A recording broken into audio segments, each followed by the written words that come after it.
Hi, I'm Bob Rieger from Nebraska, and welcome to today's conversation about planning.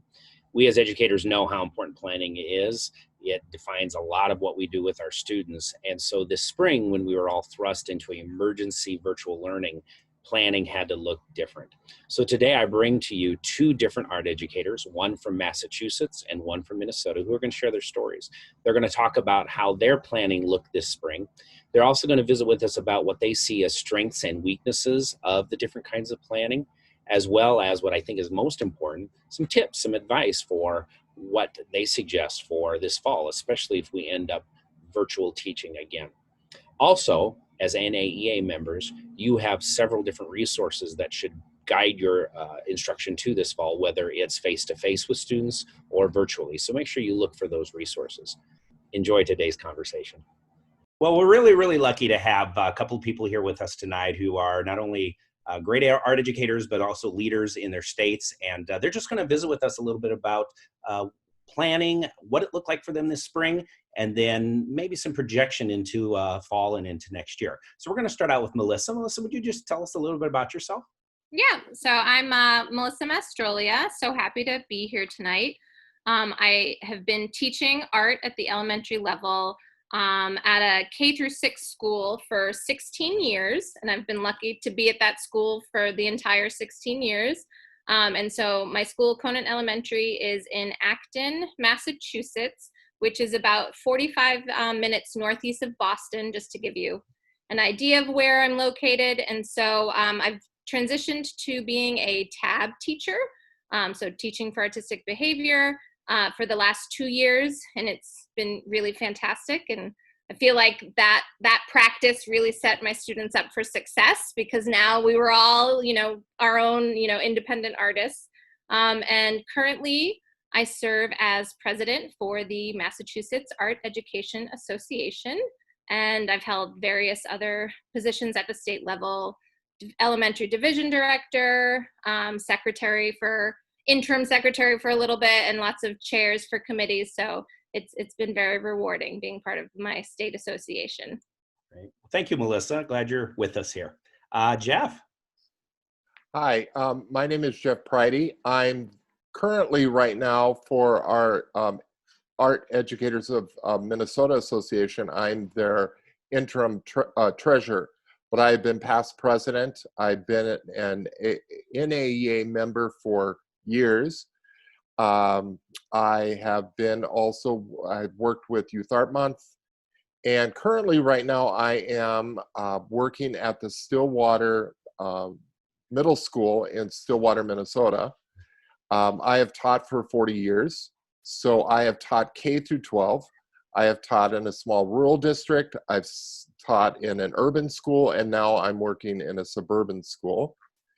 And I'm also an artist, so that's another thing that I do. And I really am very interested in how technology has worked with school districts as far as art is concerned as well. So I ended up getting a master's in educational technology. So that's a little bit about me. Great. Thank you, Jeff. Well, just again, I'm thrilled that you're with us tonight. And we're just going to delve into this idea of planning and the different ways or formats that planning can take place. Both of you kind of expressed in a response on Facebook about how you were actually kind of involved in both independent planning as well as collaborative. And that's one of the reasons why I wanted to bring you on to kind of share that experience. So Melissa, would you just give us an idea of what it is that you did in terms of your planning this last spring when we all were forced into this emergency kind of online teaching? Yeah, so originally it started more independent. I am lucky to have a strong department where there's six elementary schools total, so I have 5 other K-6 colleagues, and we meet almost twice a month when we're normally together. We have a lot of professional development time together, so we're a strong unit. And so we didn't have a lot of lead time. We thought we were just going to take a day to plan, potentially to be out. And then as soon as the kids were dismissed, we, 45 minutes later, were notified that we would not be coming back. And so we had no real lead time. We didn't get any supplies to kids, like the kids, nothing went home.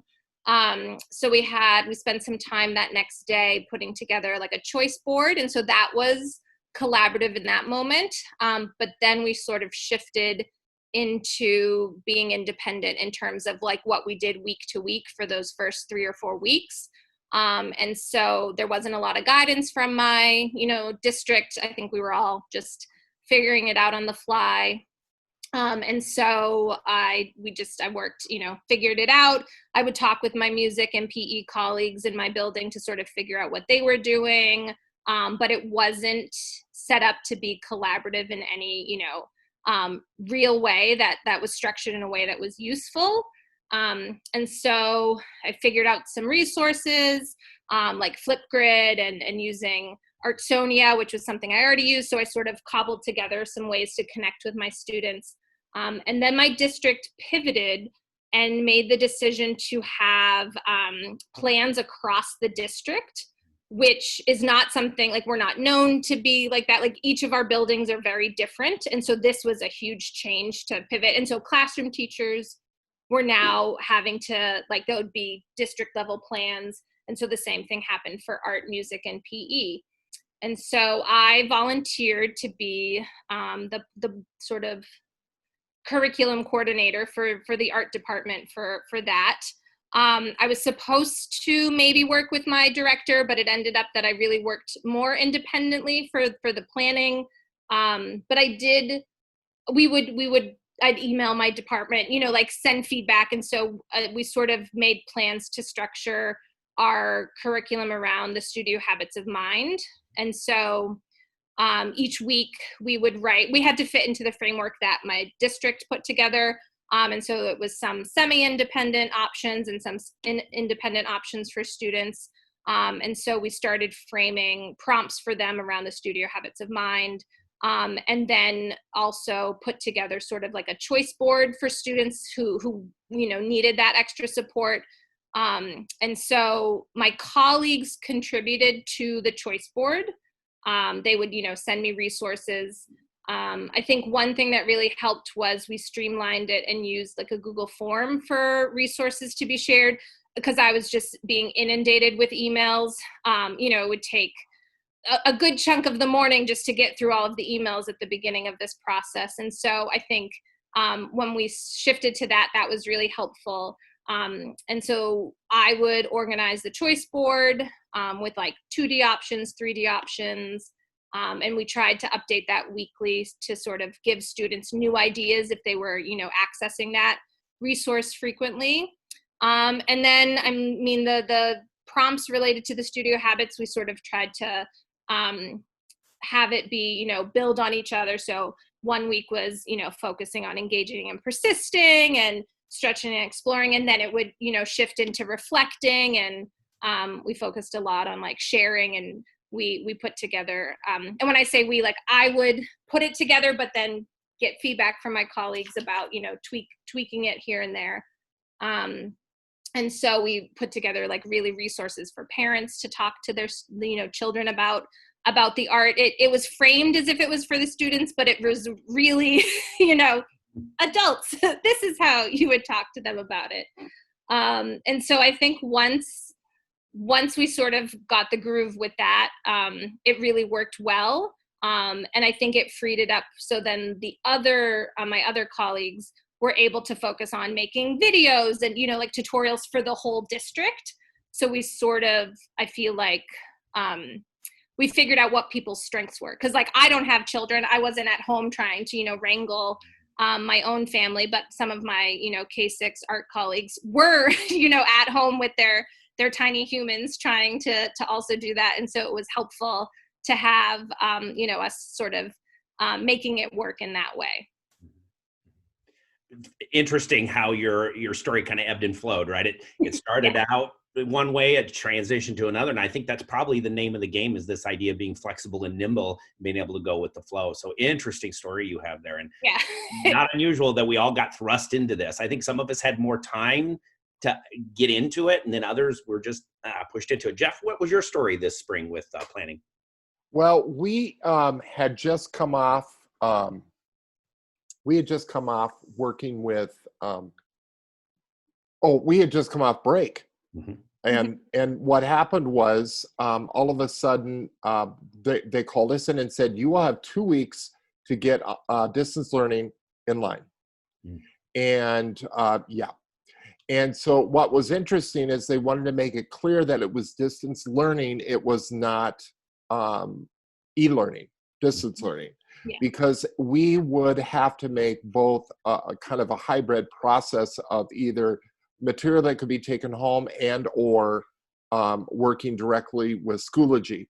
One of the things that we were told is most of our stuff would have been, had to be on Schoology or some type of Google format. So that was good to know. And then the state came out with some guidelines as well that we were only supposed to pick a certain number of standards to look at. We were supposed to be able to make sure that we could assess it. Our school district specifically told us that we were only doing formative assessment, no summative assessment. So they pretty much laid out the guidelines for what we had to do. Well, because I'm in a middle school situation, I have a colleague who is next door to me.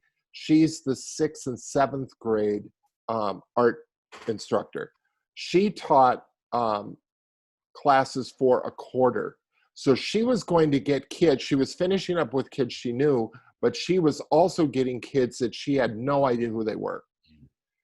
And then the other colleague that I had in the other building that I work in, because I work in 2 separate buildings, she also had the same situation. She had 6th grade, 7th grade, and was finishing up with one and then moving into another, had never met them. With me, I taught 8th grade elective classes. So 8th grade elective is a semester long, or some of the students could be in it for a full year. So I had the advantage that I had already trained my kids. So, because I'm a choice-based teacher, I also use teaching for artistic behavior. These kids had already been trained, taught how to use a variety of different materials. My colleagues, on the other hand, did not have that advantage. And so we sat down and we collaborated. We said, okay, let's look at your units. Let's look at your projects. What could you do outside, or that they could do outside the classroom? The other thing that we all did right away was to survey our kids, find out what materials they had at home, because that was going to also help determine what was going to be done for projects.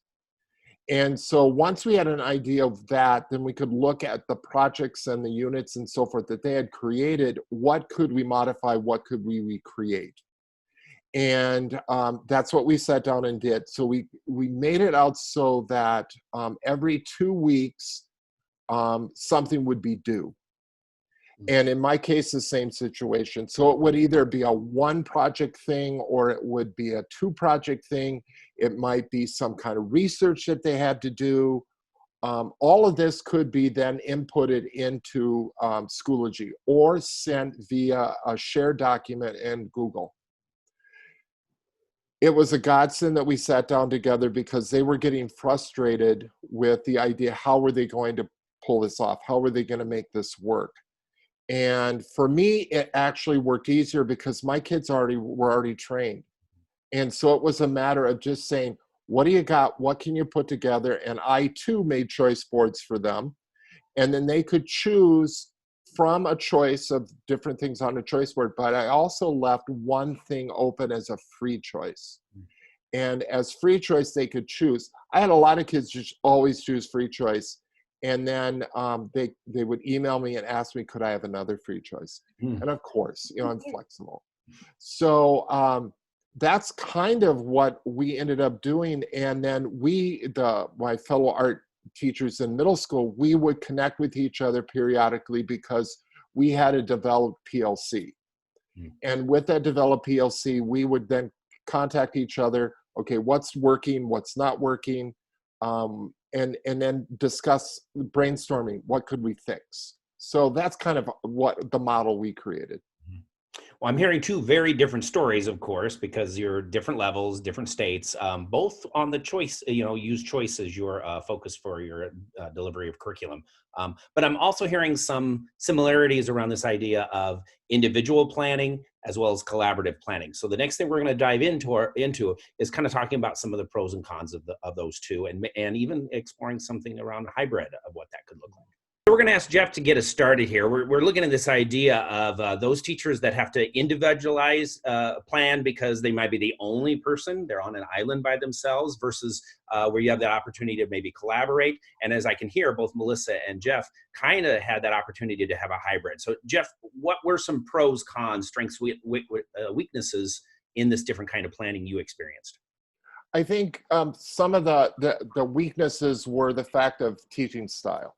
Sometimes when one group of teachers teaches a certain way and another person teaches a different way, sometimes that can be a roadblock because they may not see the benefit in how certain ways are being done.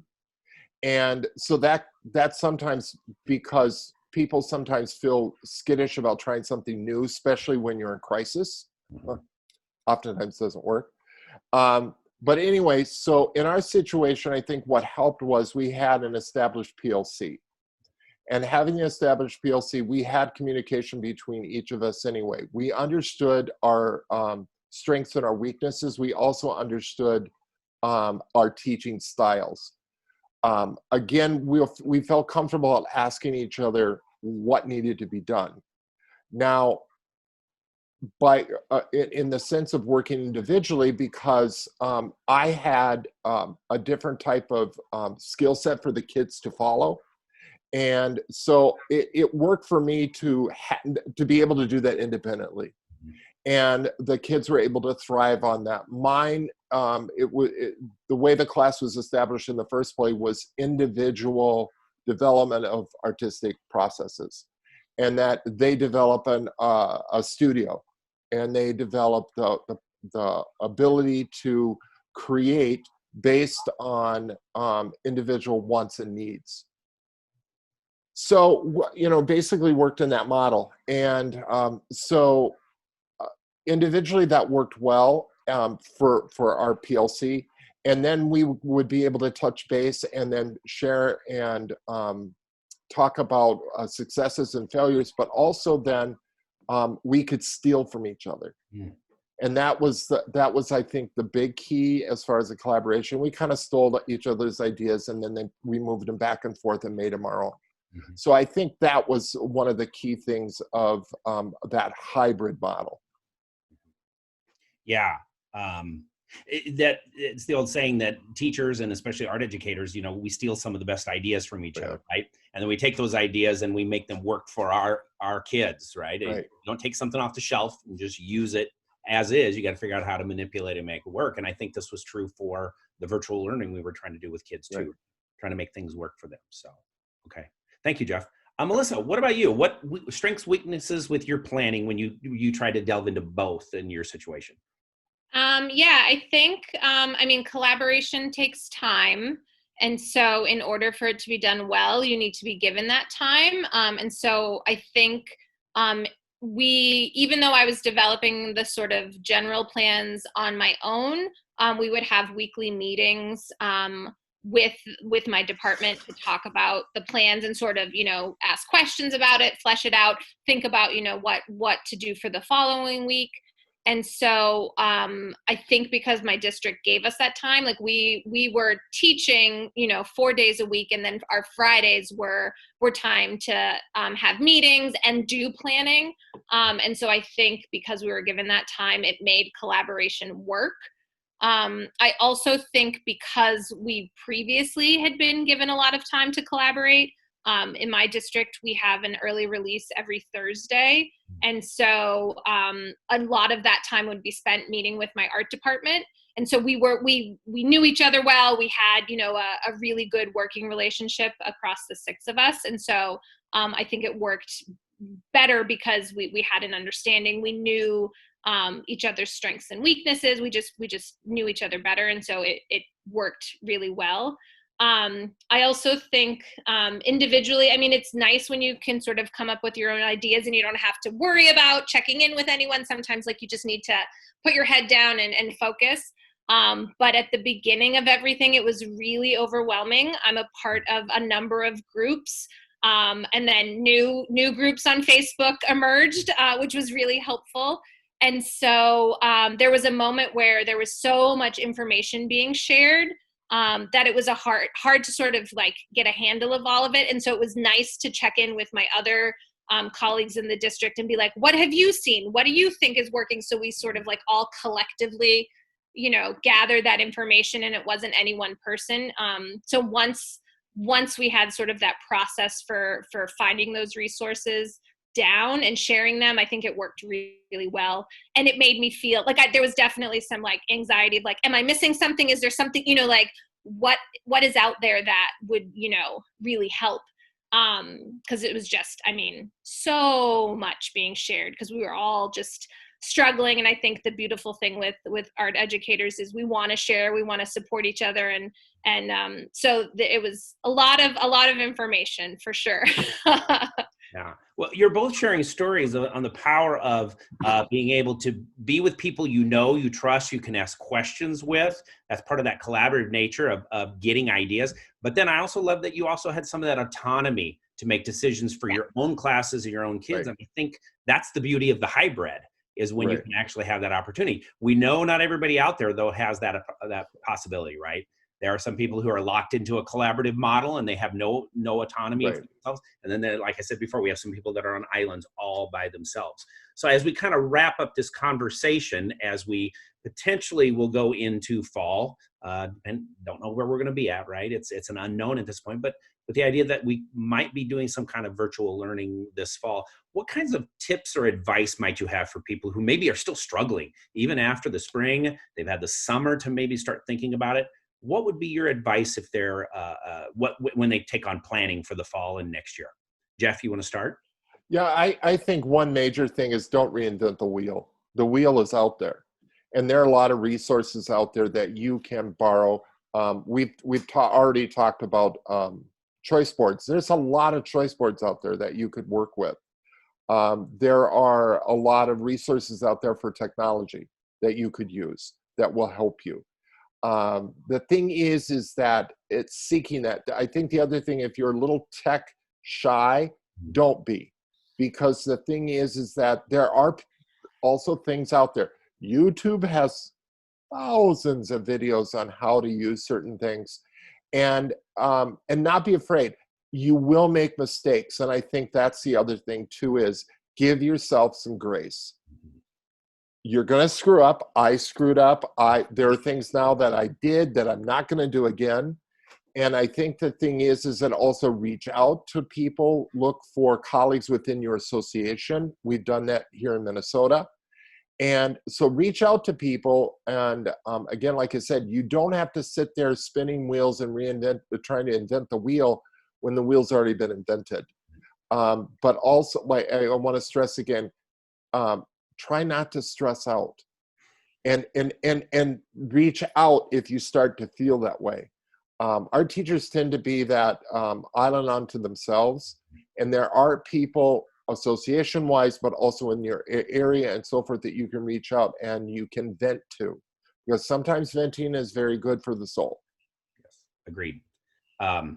Yeah, you bring up some really sage advice and some really key points, and I'm hoping that after we've lived this for a quarter or however long people have been experiencing it, maybe going into this fall will not be as scary because everybody's done it. It's going to probably still look different, but at least we've all had that opportunity to experience it to a degree. So Melissa, what would be your advice to people as they look to the fall?